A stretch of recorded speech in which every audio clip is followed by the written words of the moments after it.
Hi guys, in this video I will show you how to delete files from Google Drive. What you need to do, first just go to Google Drive and then choose the file that you want to delete. Okay, for example, if I choose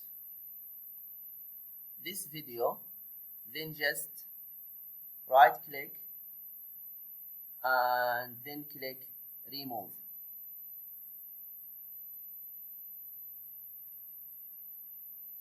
Now as you can see here, file moved to trash.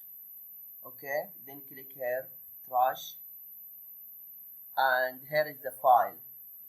Then again right click and then click delete forever. Yes, again click delete forever. This is what you need to do if you want to delete files from Google Drive.